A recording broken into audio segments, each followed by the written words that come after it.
Today, I want to ask you guys something very important. I'm asking you guys to share your story. It's so important that we have other women and men that are able to share their story. Narcissistic abuse is emotional abuse. It's mental and psychological. And what we're trying to do here is educate other people as far as how to recognize some of the behaviors that are affecting people and they don't even know.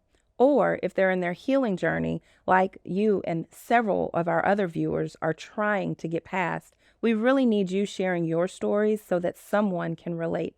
Your story and your walk and why you went through what you went through is really to help other people. We would really love if you could contact us and share your story and be willing to be bold and educate, encourage, and empower other people who have had to walk in this situation or who have nowhere to turn, like once you and I have been. Please contact us, email us at lifeoflivingabundantly@gmail.com. Thank you. Hi, guys. Welcome back to the podcast. It's Lola. Today, we are meeting with a special guest and friend and also a professional colleague of mine, Miss Catherine. I will let her introduce herself. She doesn't go by Catherine. She likes Kathy, but welcome. Thank you. Just let everybody know what you do, how we met. Christian and I met because I was working in a job I didn't love, and I had just finished up my master's in conflict resolution and mediation and was looking to get involved. I met Christian kind of on a whim, just made a phone call. She had put an ad out saying they needed part-time mediators, and I gave her a call, and we just connected over the phone. Mm-hmm. So I shadowed and helped and co-mediated and just fell in love with the practice. So I have a bachelor's in behavioral science, about 10 years in juvenile court schools, and I now work for the state. And Christian and I have stayed friends ever since. Yeah, really, really good friends. And it ended up, we probably did more talking and swapping recipes and health and vitamins and oils and copper and a whole lot of things that you actually helped me get through my healing process, which is, it was the very beginning. You more so met me in the sickness. Mm-hmm. And, you know, I talk a lot about on the podcast how I hid the hardships or the cycles of my marriage until one day, specifically that day we were sitting in the kitchen. I remember it. Yeah. Tell us about that day. I remember you look thin and you look fragile, which was not your way. I mean, you always had a swagger. To me, you were unassuming. You've always been a beautiful, smart lady. I met your husband once. I thought to me he looked like he presented himself really well. To me, he was like I tell my son he was like Obama, just this sort of politician, but smooth. Mm-hmm. I didn't know a lot about him. But you were so thin. I just remember looking at you and you could see your cleft chin, but I mean, it was pronounced and I could almost see the bones in your head. And I looked at you and I thought, what? And you said something and we ended up going in your office. And I don't remember what you said that led us there, but all I remember is I was saying, what's wrong? What's going on with you? And you just fell apart. You started telling me. But part of it is I had gone through, I'm an alternative medicine person. I watched both my parents be highly over-medicated and to the point they were taking 15 meds at a time, and it was a crazy situation, and they died really poorly. But with you, my first thing was, what are you taking? What's going on right now? Why do you feel like this? And I don't remember what was going on other than you were totally overwhelmed. Mm-hmm. Mm-hmm. You said something about being on birth control, and the side effects to it were horrendous. Mm-hmm. And I was saying, you have 3 kids. Do you want more? And you said no. And I said... And it went into this huge political, because you get on these rants. And you were like, this is so crazy. What are the alternatives for the men? Why are you taking all this medication? Why are you doing this? The birth control was causing the high blood pressure. Nobody really had an option, and then they tell you you have endometriosis and this is why you have to be. And so that's what kind of really jump started it. But I think my decline was really fast, as far as I looked healthy just a month before. Right, because I was coming in for the monthly meetings at that point. And then the thinness, and I was overwhelmed. For sure. But it was emotional. But of course, my practice it's my baby. It's rejuvenating. It's not stressful. Right. I do believe it's what I'm designed to do, though it was default. I just thought I'm supposed to be this counselor, this coach, and, do family mediation to help people through the courts. But it just grew to so much more than what I ever thought. But I was just silently suffering. And I think the biggest thing is you saw past suffering, and there was some wisdom there that it's a special thank you to you for calling it out, because a lot of people just silently watched. You didn't know what to say, or even if you did ask, it was worth a shot in the dark for you, because I felt like there was definitely some wisdom there. That well, if and I you said trusted something, me, and I appreciate that. That's a hard thing, and it's almost embarrassing asking someone that you and we're friends, but it's like we were coworkers, and I was learning from you. But it was one of those things at that moment too was just a turning point, also. Yeah. But there was just an overwhelming sadness. But there were physical issues, and that was the thing. And some people, absolutely, there's physical ailments and you need certain things, but that wasn't, it was a combination. The body was failing. I had told you about the rheumatoid appointment that I was set for, and the blood work was off and everything else. Right. And then we got on the tangent about, the chemotherapy drugs being used for arthritis and autoimmune stuff, and right. That's really what you were more so like giving me a lot of knowledge and education, and I was looking deeper, and then the essential oils. And then part of what we do here at the practice now and what we've incorporated is like self-care. Right. We've got the meditation and the yoga. We tried to do the monthly retreats, and then we've got the spa room, massage therapy, all trying to incorporate this holistic practice with what I built on from our conversation. Wow. Because it was from there where I realized how much, as a mom of 3, and my youngest was, she was 2 when we had this conversation. I think so. Just this is the purpose of this platform and how neglected women are, and we are so in a deficit that we do not even know that we are neglected. And it took, again, that wisdom to kind of call me out. What are you doing to take care of yourself? Why are you having to assume all the responsibility of the medical interventions? It's basically going to get you back on the same track if you don't change the whole cycle. Right. So a lot of what I do is just offering what I've learned over the course of years and trying to give it back. But there's going to be an episode that airs where Danette and I are talking about we can't even give away self-care. Isn't that crazy? We don't even make the time for self-care. So now we're just going to flat out offer it for free. Give us an excuse now. We've tried to offer it for free, and then, there's a minimal fee or a donation, but we're feeding you and teaching you how to eat well. We're giving you great mental, physiological, spiritual practices. And we can't even give it away. Is it the spiritual stuff that's scaring people away, or is it, eating cleaner? What is it that we are not able? But it really comes down to women have never been taught how to take care of ourselves. Now, I'm from the West. California, raised in Southern, moved to Northern. It was almost funny coming out here, and people would ask me, they'd joke about the fact that they thought I would only have a nut burger and I'd have a smoothie for lunch, but in all seriousness, I'd prefer to eat like that.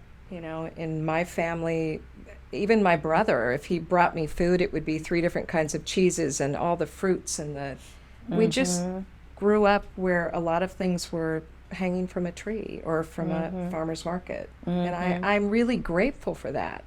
Coming out here, I had never had a biscuit and gravy. I had never, it wasn't the way I was brought up. Right.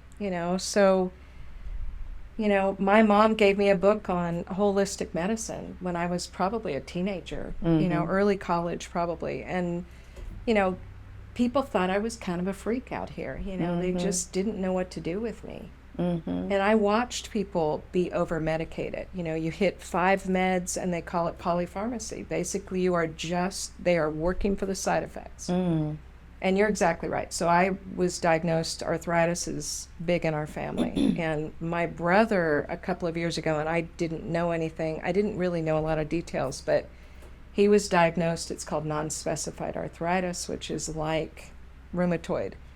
And a couple of years right before I had met you, I was diagnosed with the same thing. And mine hit knees, all my joints. And I was waiting. It took me 6 months to get to the rheumatologist, just because of how medical appointments work.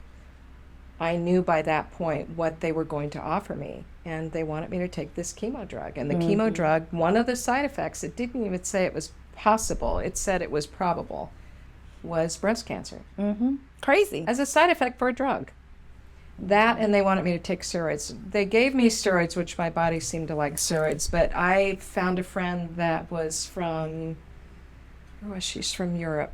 And she had told me about Dr. Axe and said, if you look into what he has a lot of anti-inflammatory podcasts, as a matter of fact, way back. And he said, take boswellia, which is frankincense, and turmeric, and glucosamine. So I did this weird cocktail. I would do white willow bark for pain. I just read about it a lot. And when I finally got to the doctor, they said, this is the only thing you can do are these chemo drugs. That was all they offered. They didn't believe in anything else. I was told by a doctor, I did have, what's it called when they stick the needles in you? Acupuncture. I did acupuncture, and I had my irises read. And this woman said, I see inflammation. She said, you'll be in a wheelchair unless you deal with this. Wow. There was just nothing they could do. And when I started doing this alternative meds, all the swelling went away. I have no pain. I joined Planet Fitness. I exercise quite a bit, and I try and do anti-inflammatory eating. No wheat, no milk. Yeah. I mean, I kind of incorporate certain things back in, but exercising, and I still take my boswellia. I still take frankincense every day. You told me about so many different, I probably still have some of that stuff, written down, the boswellia, the turmeric was a big one too. And ginger. Ginger. I still buy that one. It was a combo one. Well, it was 2 combo ones, and I still have it in my drawer. I mean, it works. But peppermint. With me, Peppermint was a big part. You told me about the oils. Remember, it started with the trigger finger. Yeah. And then it was my thumb. That's right. And then, it wouldn't get any better, and it was the inflammation. And how do you have all that inflammation and you're withering away? Right. And then after that, it was the tennis elbow. And my elbow was... And moving its way up. And my elbow was huge. Right. And I had an insurmountable amount of anxiety. And as I began to open up, you had brought a friend with you. I do not remember who she was. All I know, she had a Sonic drink, and we sat in the kitchen. She was just coming to tour the center. And she was sharing with me how she was in an abusive relationship. She didn't know my story from a can of paint. And she was sharing with me how she was having the heart palpitations. She was a heavy-set woman that eventually lost a lot of weight after she got out of the relationship. But she was telling me she was having the, now I can't think of it, but it's the extra heartbeat. And it was from the anxiety, from the abusive environment. Wow. And she sat down and she told me, it took a while, but she said all of it went away. And I was just asking her just about that. And I said, tell me about that. PVCs. I was just diagnosed with PVCs. It was in We opened that practice in 17. And I remember I was working the front desk, and I was trying to hide all the cords from being monitored. I remember that. At the front desk. Oh my goodness. And Roger so happened to have that. seen one of them, and he says, "Are you okay?" I remember that. And I was, "Oh yeah, I'm just saying it's nothing, before they changed my blood pressure medicines." But no, it was all the anxiety that I was experiencing. But that French, she said, "I promise you, it will get better, but you have to remove yourself from the environment that's doing it to you." She didn't know me. She was just somebody that you met just doing what you do, and you're probably telling her about holistic healing, and you were like, "Let's come by the counseling center." My goodness. Mm-hmm. And I can honestly say till this day, I don't have those heart palpitations. See, and in a second, a doctor will say, guess what? Not, can we get you some counseling? Can we help you to relax? Can we hear your story? Yeah. Yes. Well, yeah. Let's give you a drug. Mm-hmm. And it was the second blood pressure medication that, I just had so much resistance to it, because there was a lot of me that was just saying, there's no way, because you're a peaceful person, and everything about, I embraced motherhood. So don't ever say it's my kids. I absorbed and know the natural, normal stressors of being a mother, Girl Scouts, cookies, and softball and tennis. And I know all of those things. But it was the added environmental pressures and stress that when you're in it, you do not identify separately. It's just all clumped together, and all you're doing is surviving. You're just in survival mode. And so when your mind is ahead of everything that you're doing, there is, mind, body, and spirit is a real thing. Right. And when your mind is so far ahead, you got unhealed traumas from childhood. You're fighting against your everyday environment. You don't even think about who you're supposed to be. You're just going and doing and living and trying to survive, literally in all means. I was just trying to survive. But there was a part of your personal story that you can choose to share or not. That's why we started talking. That's why I opened up to you. Because at the time, you had been married a very long time. There's wisdom in that. And I learned to shut up and listen. Wow. Mm-hmm. We were just talking about before we started recording, I've always been a person that, kind of moves in silence. I crave wisdom. It's not that I'm always just silent or I don't have anything to say.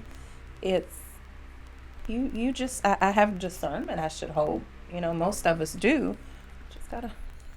I always think of you as being the wise one. No, I crave wisdom. You know what's weird too is you think about in the South especially, everyone goes to church. Mm-hmm. Wednesday nights, Sundays. Mm-hmm. They pray before their meals. Mm-hmm. They do not, and you're exactly right. It's mind, body, and spirit. Mm-hmm. We do not take care of our bodies. Mm-mm. So I had the spiritual component down pat. But oh, absolutely. Body? Oh, absolutely. Mm-hmm. And we'll follow the Bible, whether it's, we'll pick one that works, and we'll pick and choose out of the Bible, and we'll pick a church that fits. But as far as taking care of our bodies, we don't. Mm-mm. We're taught that if you spiritually are fed, then you're taking care of your body. But, we don't, we're not educated on the components of how the food is a spiritual component, in itself, and how the way we practice and the way that we move, there's that mind. Right. You wait until now. There's this whole gender crisis going on, with social media. And people are so worried about being in their femininity. I need you to work out some of those childhood traumas and wounds first, and then men being in their masculine. It's the same thing for them. And working out some of those traumas, there's no way you can address the healing process without talking about mind, body, and spirit. Period. I don't know how people are writing books and doing all of these things, and there is absolutely no mind, body, and spirit connection.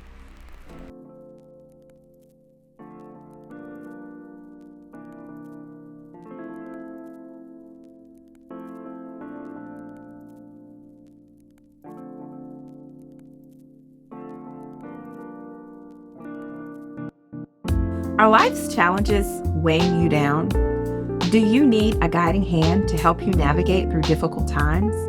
Introducing Serenity Counseling, your trusted counseling and mediation center, located in Gallatin, Tennessee. We specialize in supporting individuals, including adolescents and adults, couples, families, marriages, and those going through difficult situations like substance abuse or difficult transitions like divorce. Our compassionate and experienced counselors are here to lend a listening ear, offering personalized guidance to help you find clarity, healing, and understanding. At Serenity Counseling, we believe in nurturing your mental and emotional well-being. Our dedicated self-care coaching sessions will empower you to manage stress, build resilience, and discover your inner strength. Hi guys, my name is CHRISTIANCID, better known as Lola. I am the founder of the Serenity Counseling and Mediation Center and the Life of Living Abundantly platform. I help clients through difficult relationships with personality disorders. As a high conflict resolution expert, I resolve cases in family courts effectively through my coaching strategy. Please reach out to schedule coaching with me or counseling with one of our other providers.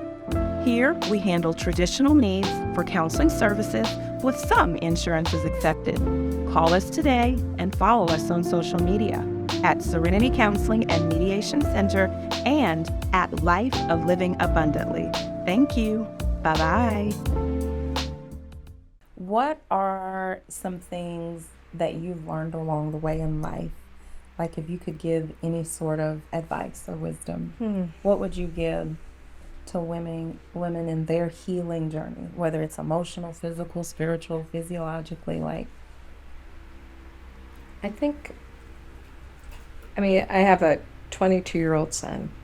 He'll be 23 next week, as a matter of fact. And just in terms of talking to your younger self or talking to someone else. And I feel a little bad sometimes because I look at him sometimes, I'm thinking, please don't get married. Don't fall in love. Don't, which is a horrible thing to say to someone. But part of it, and the way that his life has come along, he hasn't yet. Not deeply, not getting involved. He's still living at home, going to school. But I think to my younger self, I would have said, wait a little longer. Mm-hmm.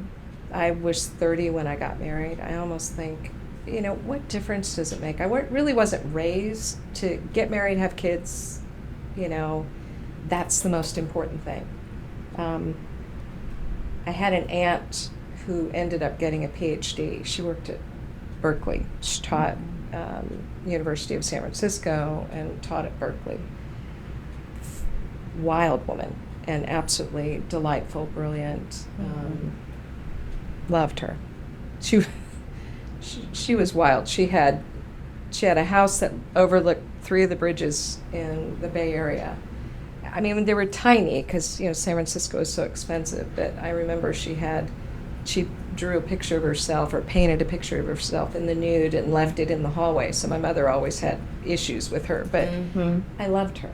She would give me books written by children, just kids' poetry or just books written by kids. Just always saying, be the best person you can be. She would drive me through Berkeley Law School, which was Bolt, and say, this is where you're going to go to school. Don't ever say you're going to marry a doctor. You be the doctor. You be whatever that is, And I love that. I had my grandmother wasn't raised like that, but she was the same way, her mom. Just take your time. Yeah. When I got married, I felt that my husband and I were very spiritually matched. I didn't listen to my inner wisdom to say, he's a smart man. We're still married. It's been decades. but is he dysfunctional, and do you really have to get married? I mean, just don't. I wish I'd hesitated. Yeah. Because, and you and I have had this conversation also, my husband is an artist, musician, sculptor, printer by trade, smart man. But because of the way he was raised and choices that he made, he's aging very poorly, and he's 10 years older than I am. So it makes it really complicated as life goes on. Yeah. I wish I'd said to myself, be smarter with investing, even though that's not your brain. Be smart, invest more. Because guess what? And my dad used to say, if you're in your 50s and you live another 50 years, what are you going to do with your life? Yeah. So there was never an end. I never thought of retirement. I never really thought about, I can't do it. I thought I just need to keep moving in some direction, and if you don't like it, then you change things. Yeah.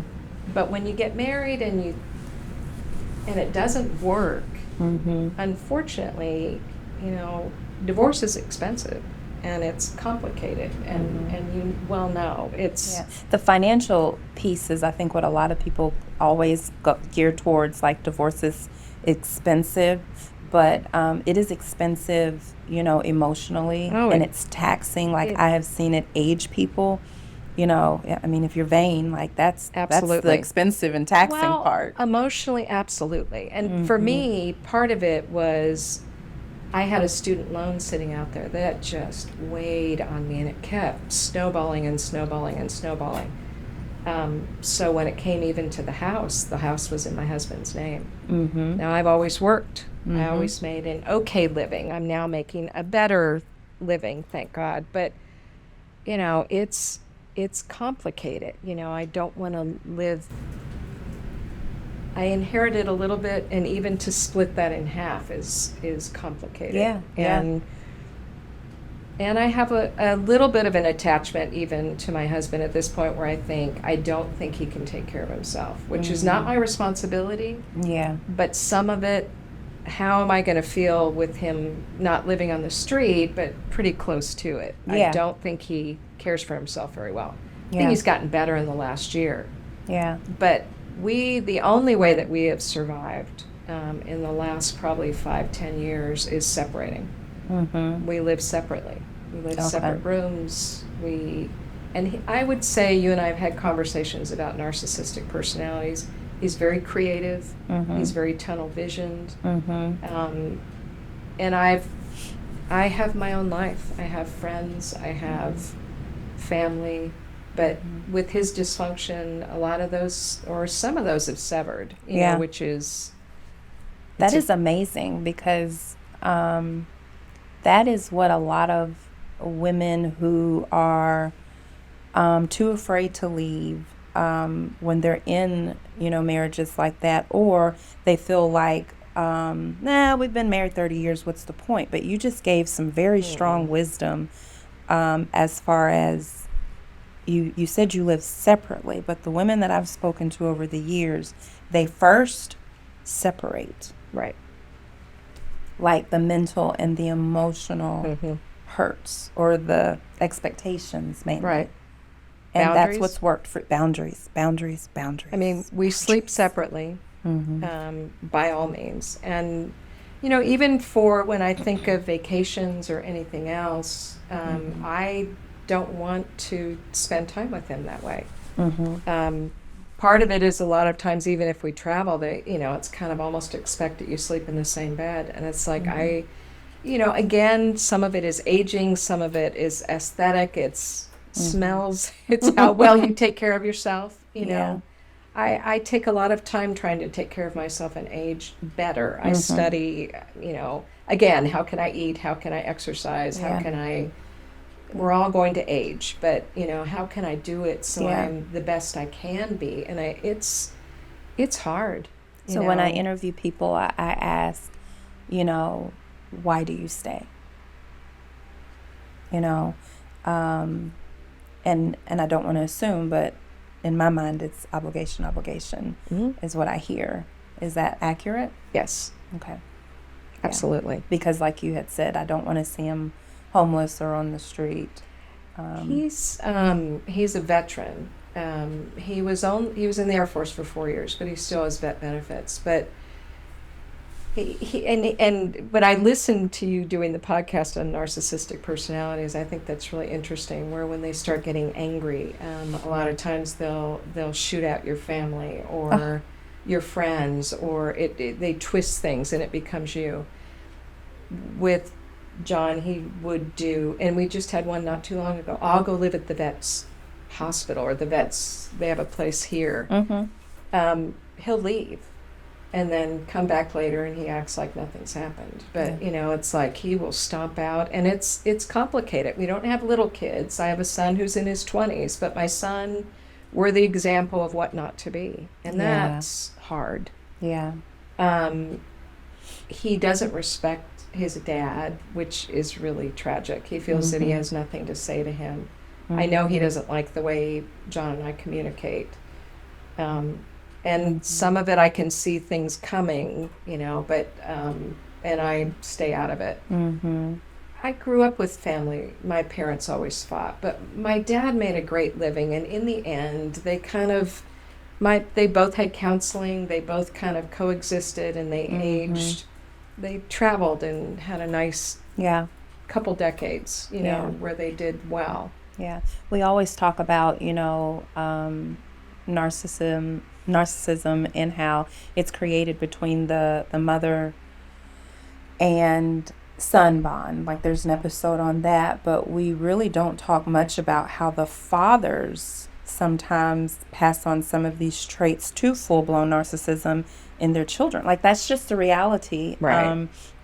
And so unless it is where the mother can't be the one that over corrects, and try and make sure that they don't live this life, but that's where introducing them to some healthy coping mechanisms and skill sets, and also counseling at a young age.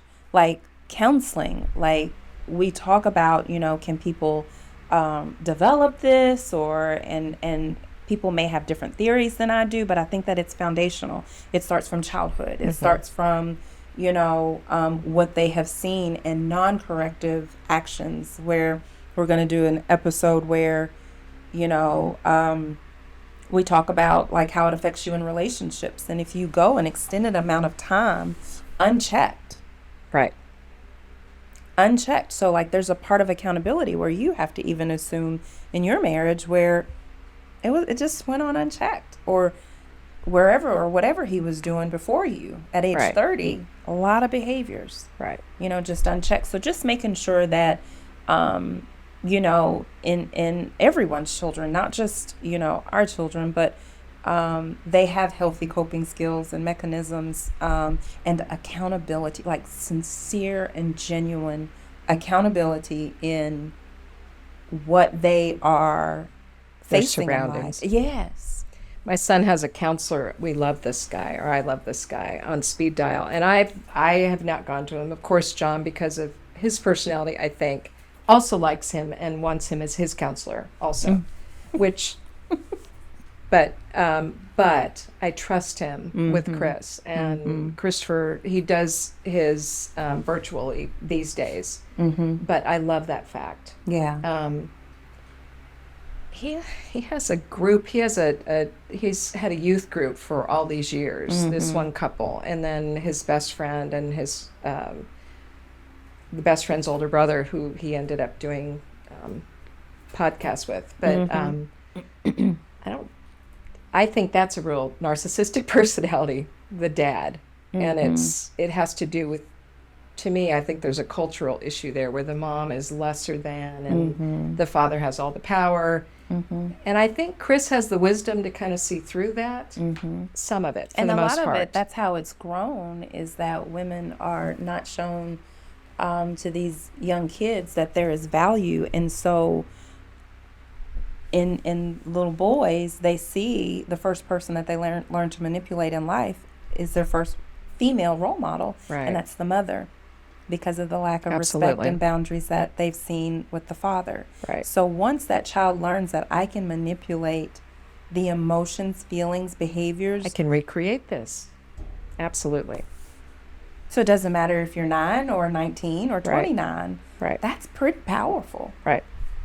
From your nurturer, from your birther, like Yeah. Oh, absolutely. it's pretty powerful. So, that's why I have a friend where, I give and extend a lot of grace towards any type of mental illness.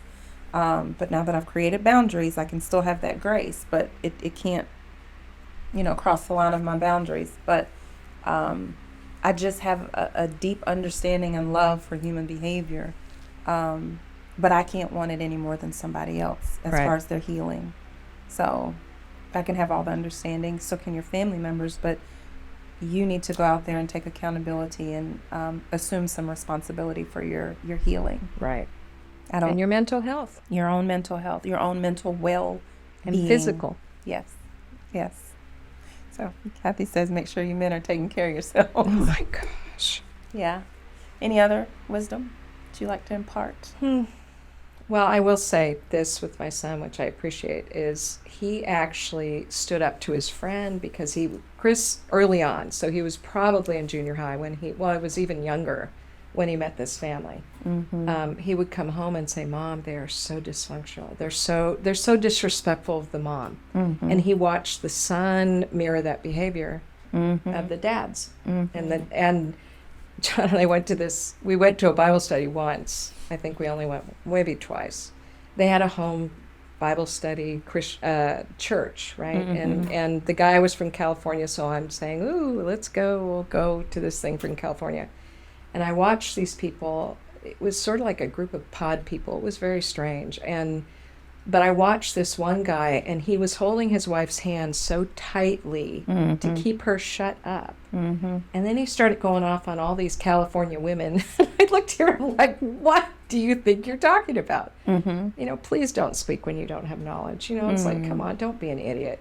But Yeah. I watched the guy who was leading the Bible study, who was Christopher's friend's dad, disrespect his wife in front of a group, in the name of God. And then this other guy who leads another big Christian, I don't know what he does, but horrible. And I've watched this poor woman where she's gone from, she'd finally lost this weight. She was exercising, and I saw a picture of her the other day, and she's up at least 250 pounds. And I think, and my first comment is, she's not happy. This is so dysfunctional. But I appreciated the fact that Chris realized back then, this is not cool. Yeah. I don't like him living in a household where I will come unglued, and I don't allow disrespect towards me. I can, and I think of things where you're absolutely right as far as divorce is healthier than staying in just a rageaholic sort of marriage. Yeah, a rageaholic. That's a good description. Now, I didn't think in the beginning that it was healthy. Like, there was nothing more than I wanted was to reverse what was happening in front of your eyes. Like, you can't believe it. But seeing the other side of things and understanding that, I don't want to say things like it ran its course, but like just being on the other side, it was the healthiest decision that I could have made for myself and then for the children. Right. And to stop a generational curse, whether, I have no problems. And I even admit on this platform some of, the flaws and the things how I contributed internally that allowed someone to continue to have these behaviors because of my lack of boundaries and self-respect. And, so there were some things that I did to empower the entire family unit. And though it was a severance, it is a real thing to love someone so much to let them go. Right. So that you can go and be the healthiest person you need to be. Right. And that I can do the same. And then these kids are not in this vicious cycle that creates these human beings like, and you're showing them, because I'm here, this is okay. Yeah. Unfortunately.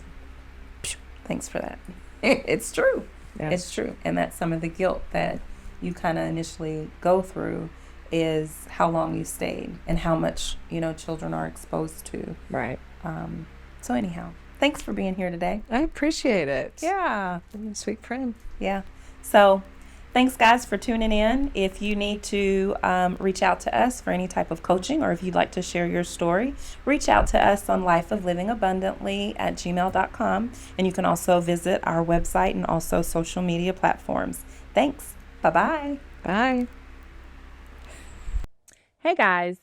One thing that we're doing is we're trying to get people to share their stories. And I understand that some of you may still be in the healing process, embarrassed, or just really don't want to share your story publicly.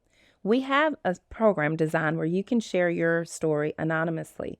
And what we'll do is you'll submit it to our secure platform, and we will actually share your story anonymously, and then I'll give you advice. And that advice will help other people who are going through, I promise, some of the exact same situations that you are. Please reach out to us at lifeoflivingabundantly@gmail.com. You can also check out our website at lifeoflivingabundantly.com. Have a good day. Bye. Thanks for watching that episode. Please remember to subscribe, like, and comment. Also, remember to turn on your notifications. Share this platform with anyone who may come to mind. And also, if you're wanting to share your story, the information is in the description box and how to get in touch with us.